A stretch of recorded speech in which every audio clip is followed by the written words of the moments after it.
Assalamualaikum warahmatullahi wabarakatuh. Sobat Misteri Sunyi Mencekam. Edisi cerita misteri kali ini berkisah tentang seseorang yang setiap malam selalu mendengar pintu rumahnya menangis. Kira-kira apa yang terjadi dengan pintu itu sehingga setiap malam selalu mengeluarkan suara tangisan? Simak cerita selengkapnya, sebuah kisah nyata misteri yang berjudul Misteri Pintu Rumahku yang selalu menangis setiap malam. Sewaktu SD, saya memiliki seorang tetangga yang rumahnya tepat di belakang rumahku, namanya Arul. Usianya saat itu sama denganku, yaitu 8 tahun. Arul bersama keluarganya menempati sebuah rumah tua yang dindingnya terbuat dari papan kayu.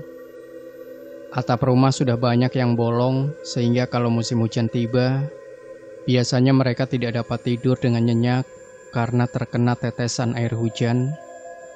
Rumah tua ini adalah warisan dari kakek buyutnya Arul yang sudah berusia 70 tahun. Jadi wajar saja kalau di segala sisi rumah ini banyak yang mengalami kerusakan. Aku sering berkunjung ke rumah ini di siang hari, tetapi kalau malam hari, aku tak akan berani karena suasananya sangat berbeda. Suasana malam hari di dalam rumah ini seperti halnya film-film horor yang sering kulihat di televisi, bahkan lebih mengerikan lagi. Saat itu di lingkungan tempat tinggal masih sangat jarang dijumpai pemukiman penduduk. Kalaupun ada, jaraknya sangat berjauhan, kira-kira 20 hingga 30 meter. Halaman belakang rumah Arul adalah hutan bambu yang sangat lebat, dan di kanan kirinya tidak ada rumah. Jadi hanya ada rumahku dan rumah Arul. Aku beruntung karena depan rumahku adalah jalan utama di desa, jadi tidak terlalu menyeramkan. Namun tetap saja ada penghuni-penghuni yang tak kasat mata yang sering mengganggu para pejalan kaki yang kebetulan lewat di depan rumah. Kembali lagi ke rumah Arul, Arul dan keluarganya sering diganggu dengan suara-suara menakutkan. Suara itu berupa orang-orang yang menangis terseduh-seduh di malam hari. Awalnya keluarga Arul mengira kalau suara orang menangis di malam hari adalah suaraku, karena saat itu aku memang masih cengeng, sebab usiaku yang masih anak-anak. "Mak, malam-malam begini kok ada orang nangis?" tanya Arul. "Ah, itu paling Huda yang nangis, Rul," jawab ibunya. Suara tangisan ini terus terulang setiap malam.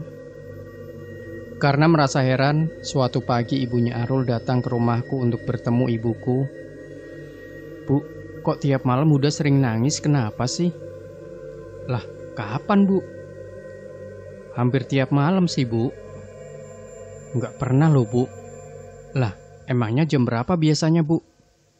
"Sekitar jam 1 malam gitu. Huda malah nggak pernah bangun malam kok." "Lah terus yang nangis siapa ya?" "Setan mungkin, Bu." Mendengar pengakuan ibuku, keluarga Arul merasa heran karena selama ini mereka berpikir bahwa akulah yang sering menangis di malam hari. Padahal aku tak pernah menangis saat malam karena tidurku nyenyak.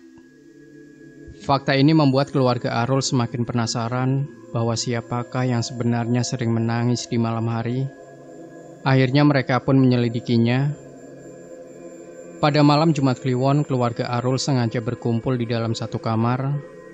Mereka berjaga sampai larut malam untuk menunggu suara tangisan itu muncul. Namun sayangnya, sampai adzan subuh berkumandang, suara itu tak kunjung terdengar. Selang beberapa minggu suara tangis itu tak pernah terdengar lagi. Hingga suatu malam Arul dan adiknya yang masih berusia 6 tahun terbangun tengah malam. Ia terbangun karena mendengar ada suara wanita tua yang sedang menangis. Semakin didengarkan, suara itu malah berubah menjadi suara anak-anak yang menangis dan sesekali cekikikan. Karena ketakutan, Arul dan adiknya segera lari dan menuju kamar orang tuanya. Ia segera membangunkan ayah dan ibunya. Pak, bangun, ada suara nangis lagi." "Di mana?" "Itu dari arah dapur." "Ayo kita ke sana." Dengan perasaan gemetar dan merinding, Arul dan bapaknya secara pelan-pelan menuju ke dapur. Ya, ternyata memang benar-benar terdengar suara tangisan anak-anak. Namun, setelah memasuki ruangan dapur, tiba-tiba suara itu menghilang. Aneh, Arul dan bapaknya kemudian berdiri di dapur dan saling pandang satu sama lain. Mereka berdua menunggu suara tangis tersebut muncul lagi. Setengah jam menunggu, suara itu tak kunjung terdengar lagi. Akhirnya Arul dan bapaknya kembali ke kamar masing-masing untuk beristirahat. Namun baru beberapa menit merebahkan badan di atas kasur, tiba-tiba suara itu terdengar lagi.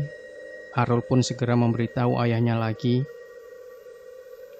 Lagi-lagi ketika Arul dan bapaknya menuju ruangan dapur, suara tersebut berhenti. Namun ketika mereka kembali ke kamarnya, suara itu muncul lagi. Bahkan kali ini tidak hanya suara tangis. Mereka juga sering mendengar suara seperti orang yang sedang mengetuk pintu. Namun ketika dibukakan, ternyata tidak ada orang di luar rumah. Karena merasa terganggu dengan kejadian ini, akhirnya Bapak Arul mencoba datang ke sesepuh di desa kami. Ternyata menurut penjelasan sesepuh tersebut, memang benar ada fenomena orang menangis ketika tengah malam. Suara-suara itu ternyata berasal dari pintu belakang rumah. Usut punya usut, ternyata pintu tersebut terbuat dari kayu yang diambil dari kuburan. Jadi dulunya ada sebuah pohon besar di pemakaman umum. Pohon tersebut kemudian roboh. Akhirnya warga memanfaatkan pohon tersebut untuk dijadikan pintu maupun jendela rumah. Setelah jadi, pintu maupun jendela tersebut kemudian dijual ke orang lain. Padahal pohon yang tumbang tersebut awalnya adalah rumah hunian para lelembut. Setelah rumah mereka dipotong-potong dan dijadikan pintu rumah, akhirnya lelembut tersebut menjadi sedih dan selalu menangis di malam hari. Setelah mendapatkan pencerahan, akhirnya keluarga Arul segera mengganti pintu itu. Dan benar saja, setelah pintunya diganti dan disingkirkan jauh-jauh, mereka tidak pernah mendengar lagi suara orang menangis atau suara orang yang mengetuk-ketuk pintu di malam hari. Selang 5 tahun kemudian, Arul dan keluarganya pindah dari rumah tua itu. Mereka membangun rumah baru yang lebih layak huni, sedangkan rumah tua itu dibongkar dan dijadikan tanah lapang. Demikian Sobat Misteri Sunyi Mencekam. Tinggalkan komentar Anda, like, share video ini, subscribe channel Sunyi Mencekam, dan kembali nantikan cerita-cerita misteri terbaru dari kami. Wassalamualaikum warahmatullahi wabarakatuh.